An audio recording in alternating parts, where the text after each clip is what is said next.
Hello everyone, welcome to Guidely. I hope CAIIB exams की preparations आप लोगों की बहुत अच्छी चल रही होगी। 24 से आप लोगों का पेपर है और मैं यहाँ पर आप लोगों के लिए एबीएम्स का क्वेश्चन बैंक लेकर आई हूँ। पार्ट 1 कल गया है, आज पार्ट 2 हम लोग देखने वाले हैं। तो जो लोग भी मेरे इस चैनल पे नए हैं, सबसे पहले हमारे इस चैनल को सब्सक्राइब कीजिए ताकि आपको चीज़ों की टाइमली नोटिफिकेशंस मिलती रहे। तो 35 मोस्ट इंपोर्टेंट एमसीक्यूज में हमारा आज का पार्ट 2 है, तो चलिए फटाफट देखते हैं।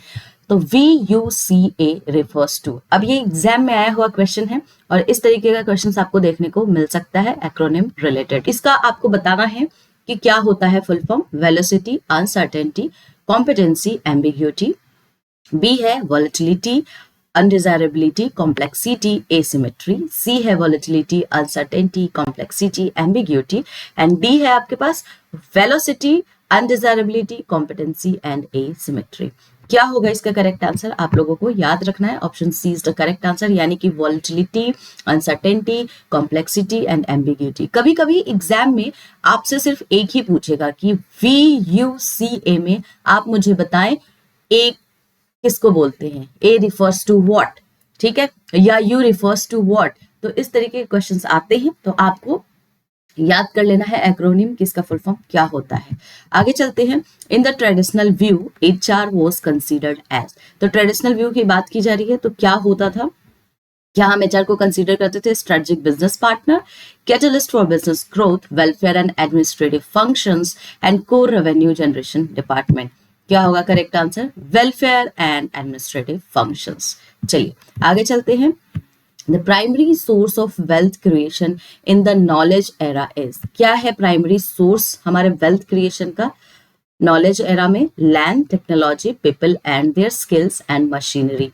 करेक्ट आंसर क्या होगा? People and their skill. ये तो आज के डेट का सबसे ऐसा कहा जाए एसेट माना जाता है, people and their skills, right. आगे चलते हैं। Which management theory introduced the concepts of division of labor? आपके पास चार ऑप्शन है। Human relations movement, scientific management by Frederick Taylor, Maslow hierarchy of needs and system theory. तो कौन किसने यहाँ पर कौन से थ्योरी ने इंट्रोड्यूस किया है डिवीजन ऑफ लेबर को? तो आपको पता होना चाहिए scientific management by Frederick Taylor. तो इस तरीके के भी क्वेश्चंस पूछे जाते हैं कि इस थ्योरी के कॉन्सेप्ट्स को किसने किया है इंट्रोड्यूस। तो ये सारी चीजें आपको पता होना चाहिए। मास्लो नीड हायरार्की आपने RBWM में भी पढ़ा है, यहाँ भी आपको पढ़ने को देखने को मिल रहा है। सिस्टम थ्योरी के बारे में आपको पता होना चाहिए। आगे चलते हैं। Which of the following activities is not a fundamental HRM function? चार ऑप्शन है। Recruitment and selection, financial auditing, career management and succession planning. तो कौन सा इसमें से फंडामेंटल फंक्शंस नहीं है HRM का? तो फाइनेंशियल ऑडिटिंग, ये इनका काम नहीं होता है, ठीक है। तो B is the correct answer. चलिए, what are the two primary types of organisational goals? चार ऑप्शन है। Recruitment and selection, productivity and maintenance, profit and employer relation, strategy and operation. Correct answer क्या होगा? Productivity and maintenance is the primary type of organisational goals. हर organisation का goal ही यही होता है। अब इससे अगर प्रोडक्टिविटी अच्छी होगी, मेंटेनेंस बढ़िया होगा, तो ऑटोमेटिकली वो ऑर्गेनाइज क्या करेगा, यहाँ पर प्रॉफिट कमाएगा। और जितना ज्यादा प्रॉफिट होगा उतना ज्यादा अच्छा इनकम होगा, अच्छा ग्रोथ होगा, प्रोसेस स्ट्रीमलाइन होंगे, ज्यादा से ज्यादा आप अपने एम्प्लॉय को स्किल्ड कर पाएंगे, ठीक है। तो ये इसका करेक्ट आंसर है। What is the primary focus of HRM as compared to HRD?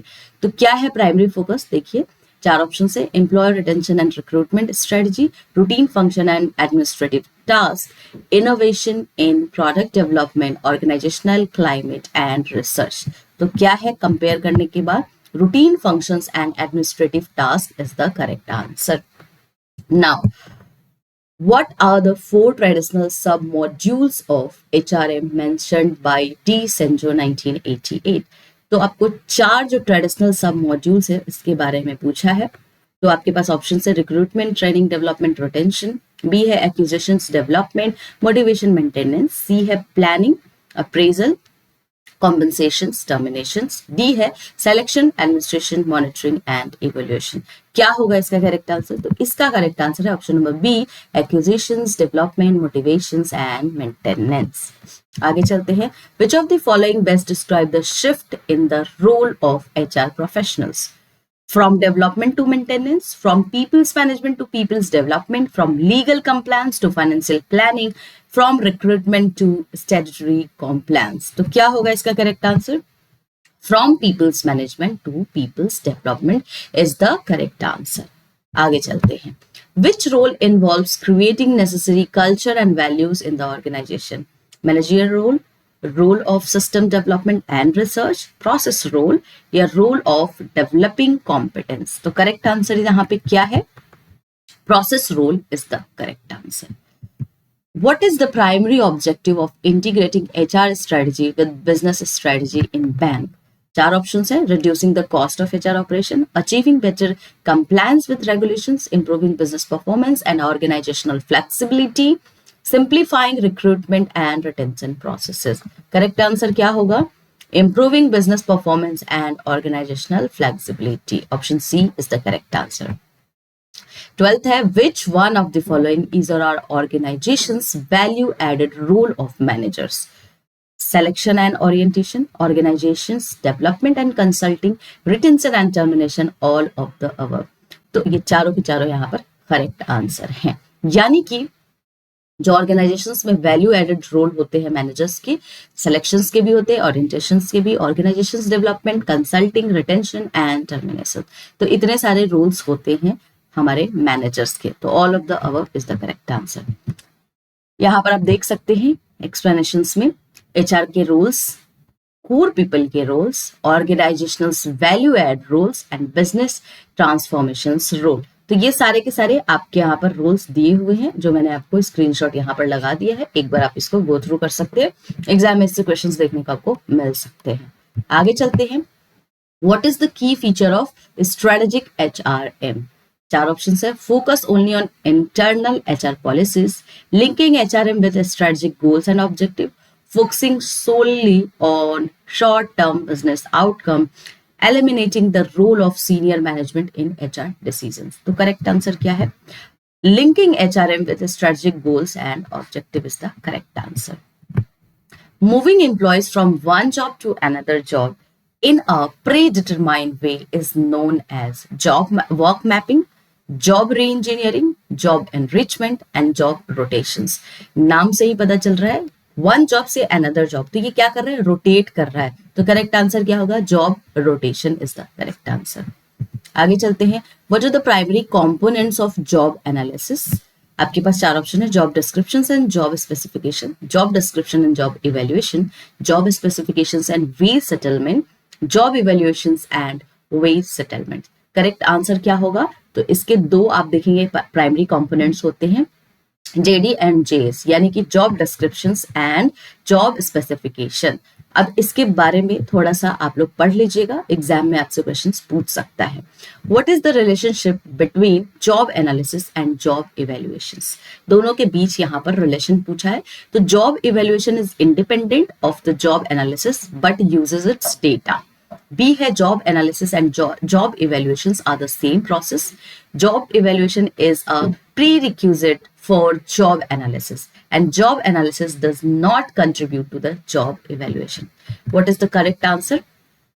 पहला वाला करेक्ट है, यानी कि job evaluation is independent of job analysis but uses its data. दो कंपोनेंट्स इसमें मैंने आपको बताए हैं, JD, JS. ठीक है, और ये कॉन्सेप्ट अलग है. चलिए आगे चलते हैं. In which method of data collection is a pre-designed set of questions used to gather informations? तो आपको बताना है कौन से मेथड में data collections is predesigned and set of questions used to gather informations. बहुत ही बेसिक सा क्वेश्चन पूछा है. Interview, questionnaire, observations and work sampling. सीधी बात है, क्वेश्चनेयर की यहाँ पर बात की जा रही है. अब आपसे इंटरव्यू से भी रिलेटेड क्वेश्चन पूछ सकता था, observation and work sampling.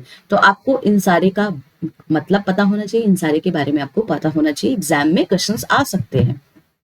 What method of data collection is most commonly used during job analysis? तो यहाँ पर आपके पास चार ऑप्शन है, observation, questionnaire, interview and work sampling. तो अब बताइए, जॉब एनालिसिस की बात की जा रही है तो यहाँ पर interview is the correct answer. आगे चलते हैं. What is the key difference between job description and job specifications? चार ऑप्शन है, job descriptions focus on requirement while job specifications focuses on activities. JS includes temperament and personal attributes while JD does not. JD lists activities while JS lists qualifications and skills.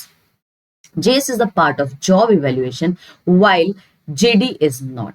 अब इसमें correct answer क्या होगा? Option number C, यानी कि job description list करते हैं activities को, while job specification list qualifications and skills. ठीक है, आगे चलते हैं.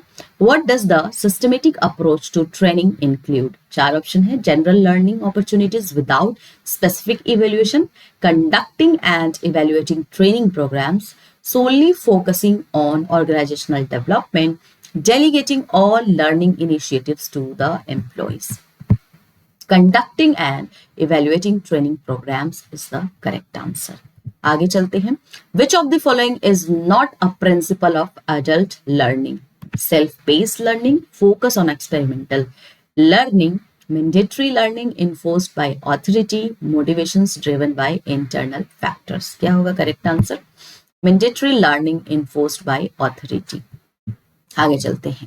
The first step in a systematic approach to training यानी कि SAT is conducting the training, training need analysis, evaluations of the training effectiveness and preparations of the training plan. यहां पर question पूछा है फर्स्ट स्टेप. हालांकि SAT में यानी कि सिस्टमेटिक अप्रोच टू ट्रेनिंग में ये सारे के सारे स्टेप्स फॉलो किए जाते हैं, बट पहला स्टेप के बारे में यहां पर पूछा है, तो क्या होगा correct answer? B, training need analysis is the correct answer.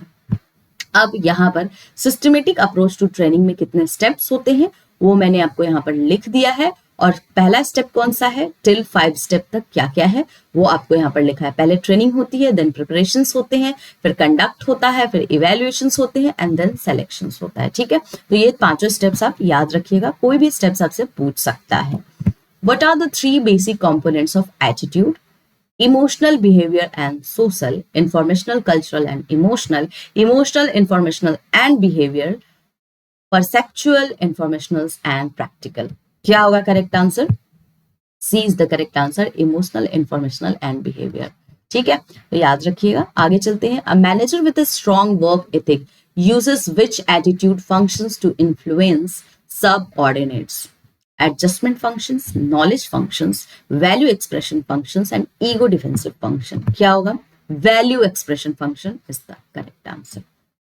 आगे चलते हैं. What does career primarily refers to?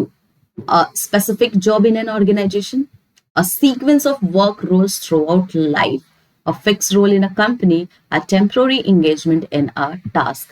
Career के बारे में पूछा है, तो इस sequence work of roles throughout life. आगे चलते हैं. What is the key characteristics of an apprentice stage in the organizational career model? Performing routine work under supervision, managing others and assuming responsibilities, broadening perspectives for long-term planning, gaining independence from superiors. What is the correct answer? Performing routine work under supervision. ठीक है, apprentice है, बिल्कुल नया है, तो उनका क्या career model होगा ऑर्गेनाइजेशनल में, की कैरेक्टरिस्टिक्स उसके क्या होंगे, तो performing routine work under supervision. What is the commonality between Erikson's and Levinson's career model? अब इन दोनों के बीच कॉमन पूछ रहा है कि क्या है इन दोनों मॉडल्स के बीच common. So both emphasize technical skills development, both focus on age-specific career transitions, both stress the role of job satisfactions, and both outline stages in non-professional's life. क्या है इसका करेक्ट आंसर? तो both focus on the age-specific career transition. आगे चलते हैं. दोनों के बारे में एक बार आप लोग डिटेल में भी बुक से पढ़ लीजिएगा. In the spiral career pattern, individuals seek stability and remain in the same role throughout their career, move up the hierarchy but avoid taking on challenges. C, take on a new jobs at a regular interval and grow through new challenges. D, shifts job without acquiring excellence in any specific skills. क्या होगा इसका correct answer? C, take on new jobs at a regular interval and grow through new challenges. Option C is the correct answer. Spiral career pattern के बारे में पूछा था. Now, what does the compa ratio measures? The percentage of profit sharing for an employee, the actual salary paid compared to the midpoint of the salary range, the job complexity compared to the industry standard, and the performance-based increment percentage. What is the correct answer? So the actual salary paid compared to the midpoint of the salary range. Now, what is a career anchor?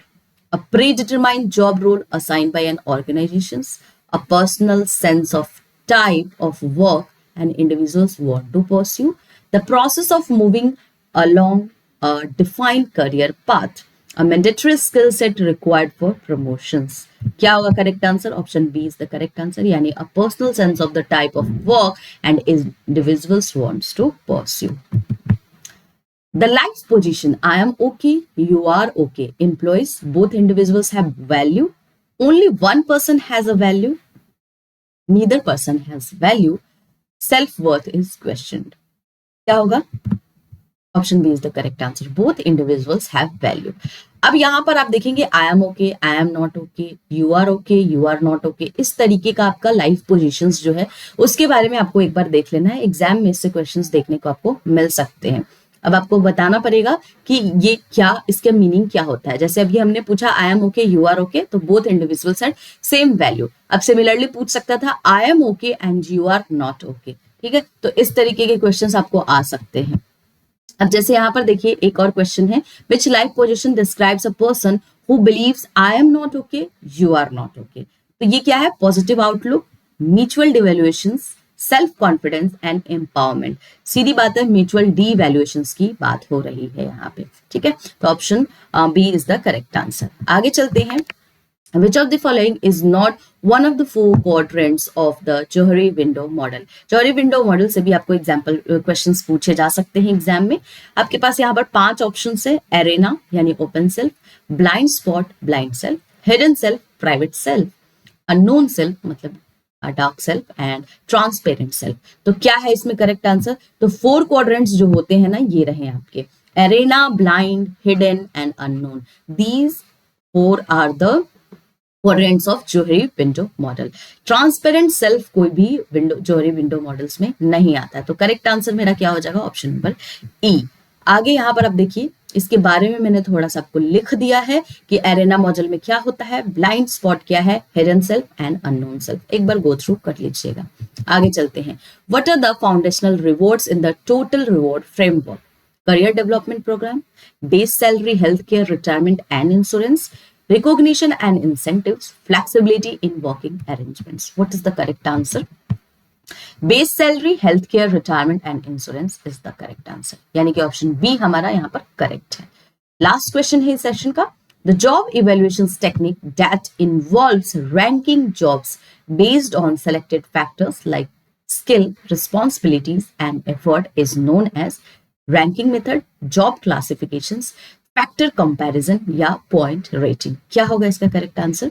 तो इसका correct answer है factor comparison. तो ये कुछ 35 most important questions थे जो मैं आपके लिए लेकर आई हूँ. आई होप आपको ये वीडियो पसंद आया होगा.